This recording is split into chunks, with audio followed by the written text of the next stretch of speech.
জম্মু ও কাশ্মীরে ফের উত্তেজনা, ফারুক আবদুল্লাহকে লক্ষ্য করে গুলিচালনা, গুলিবিদ্ধ উপমুখ্যমন্ত্রী সুরেন্দ্র চৌধুরী, এলাকায় তীব্র চাঞ্চল্য।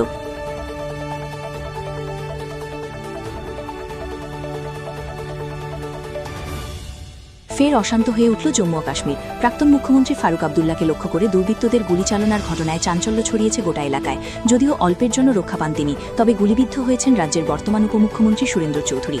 ঘটনাকে কেন্দ্র করে উত্তেজনা তুঙ্গে। সূত্রের খবর অনুযায়ী বুধবার রাত প্রায় 10টা নাগাদ এই চাঞ্চল্যকর ঘটনাটি ঘটে।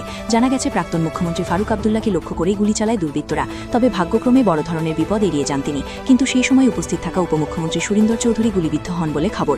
আহত অবস্থায় তড়িঘড়ি করে তাকে নিকটবর্তী হাসপাতালে ভর্তি করা হয়েছে। বর্তমানে চিকিৎসকদের নিবিড় পর্যবেক্ষণে রয়েছেন তিনি।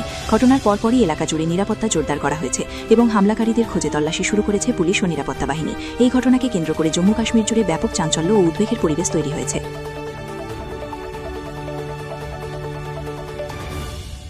देखो, आप शादी पे आए थे, डॉक्टर साहब भी आए थे, डिप्टी सीएम साहब आए थे, नासिर साहब आए थे, तो बैठे हुए थे, रोटी वगैरह खाई हमने। तो डॉक्टर साहब कहने लगे मैं जाने लगा हूँ, जाना है मैंने घर। मैंने ठीक है, उठे तो उन्होंने रोजा रखा हुआ था, जब वहाँ रोजा वहाँ करके आए थे। अब इधर से निकले के बाद जहाँ पहुंचे तो पीछे एक आदमी आता है, गोली चला दी उसने।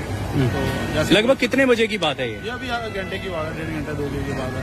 तो फिलहाल दोनों सेफ हैं डॉक्टर साहब? भगवान की कृपा शिव शंकर की, वही उन्होंने बचा लिया डॉक्टर साहब को। बस उसने बोला मैं 20 साल से इंतजार कर रहा हूँ, इसलिए पता चला है कि वो पुरानी मंडी है जहाँ जम्मू में, वहाँ का है कोई, और वो पता नहीं संघ का है, पता नहीं कह रहे हैं कोई जागरण मंच है कोई किसी का, वो पता नहीं चेयरमैन है कुछ है।